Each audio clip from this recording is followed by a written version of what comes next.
मुंबईत घर घेणाऱ्यांकडून मोठ्या प्रमाणात ऑनलाईन घरं शोधण्याचं प्रमाण वाढलंय। ऑगस्टच्या तुलनेत यामध्ये 4% जास्त वाढ झाली आहे। नवरात्री दिवाळीमध्ये खरेदी वाढते, त्यानुसार ग्राहकांकडून ऑनलाईन घरं खरेदीचा शोध सुरू असल्याचं दिसून येत आहे। खडकवासला धरणाच्या सांडव्यावरून मुठा नदी पात्रामध्ये सुरू असणारा विसर्ग कमी करण्यात आलाय। 4708 क्युसेकनं पाण्याचा विसर्ग करण्यात आलाय, अशी माहिती मुठा कालवा पाटबंधारे विभागाकडून देण्यात आली आहे। पावसामुळे जायकवाडी धरणातून विसर्ग वाढवण्यात आलाय। जायकवाडीतून 37,000 क्युसेक वेगानं पाण्याचा विसर्ग सुरू असून प्रशासनाकडून नदीकाठच्या गावांना सतर्कतेचा इशारा देण्यात आलाय। उद्या पुण्यातील वडगाव-शेरी मतदारसंघात शरद पवारांची सभा होणार आहे। पवारांच्या सभेत काही पक्षप्रवेश होणार असल्याची माहिती यावेळी मिळते।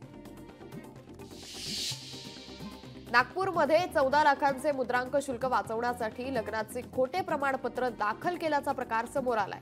सदर महिला आणि पुरुषाविरोधात पोलीस ठाण्यात गुन्हा दाखल करण्यात आलाय। साण्यांच्या अडचणी वाढल्यात। उमरखेडमधून भाविक भगत आणि राजेंद्र नजरधरमध्ये उमेदवारीसाठी आग्रही असल्याचं दिसून येत आहे। वर्ध्याच्या समुद्रपूर तालुक्यातील लाल नाला प्रकल्पामध्ये 3 मृतदेह आढळून आल्यानं खळबळ माजली। यामध्ये 2 तरुणांचा तर एका म्हाताऱ्या व्यक्तीचा मृतदेह आढळून आलाय।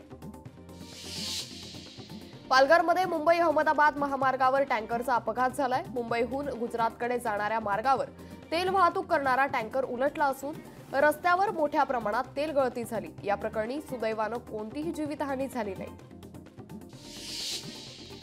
पंतप्रधान मोदींच्या तिसऱ्या टर्ममध्ये भारताचं जागतिक व्यासपीठावर वजन किती वाढलंय ते दाखवणारा एक रिपोर्ट समोर आलाय। 2018 मध्ये या रिपोर्टमध्ये भारताला खालचा क्रमांक मिळाला होता, मात्र यावेळी भारत रशियालाही मागे टाकून जगातला तिसरा देश बनलाय।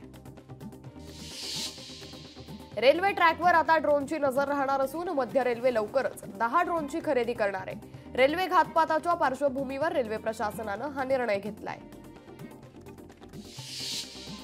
राज्यपाल सीपी राधाकृष्णन हे कोल्हापूर दौऱ्यावर आहेत। यावेळी पालकमंत्री हसन मुश्रीफ यांनी राज्यपाल राधाकृष्णन यांचं पुष्पगुच्छ देऊन स्वागत केलंय। राज्यपाल यांनी कोल्हापूर येथील शासकीय विश्रामगृहात जिल्ह्यातील विविध क्षेत्रातील नागरिकांच्या भेटी घेऊन चर्चा केली। भारतामध्ये एफडीआय आता दरवर्षी 100 अब्ज डॉलरचा टप्पा गाठणार आहे। देशाला दरवर्षी 70 ते 80 अब्ज डॉलर रक्कम एफडीआय देतं। लवकरच हा आकडा वाढून तो 100 अब्ज पार करेल असा विश्वास तज्ञांनी व्यक्त केलाय। मुसळधार पावसामुळे भांडूपमध्ये दरड कोसळल्याची घटना घडली आहे। एका घरावर ही दरड कोसळली असून घरातील सामानाचं नुकसान झालंय। या घटनेत एक महिला गंभीर जखमी झाली असून तिच्यावर रुग्णालयात उपचार सुरू आहेत। सोलापुरातील सर्वच गावांमध्ये यंदा सरासरीपेक्षा जास्त पाऊस झालाय।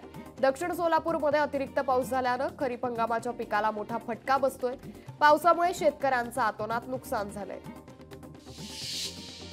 बारामती शहरात काँग्रेस पदाधिकाऱ्यांकडून बॅनरबाजी करण्यात आली आहे। बारामतीत काँग्रेसचा आमदार व्हावा अशा आशयाचे बॅनर लावण्यात आले असून राष्ट्रवादी शरदचंद्र पवार पक्षाच्या उमेदवाराला विरोध करण्यात आलाय। यामुळे आता महाविकास आघाडीत बिघाडीची शक्यता आहे।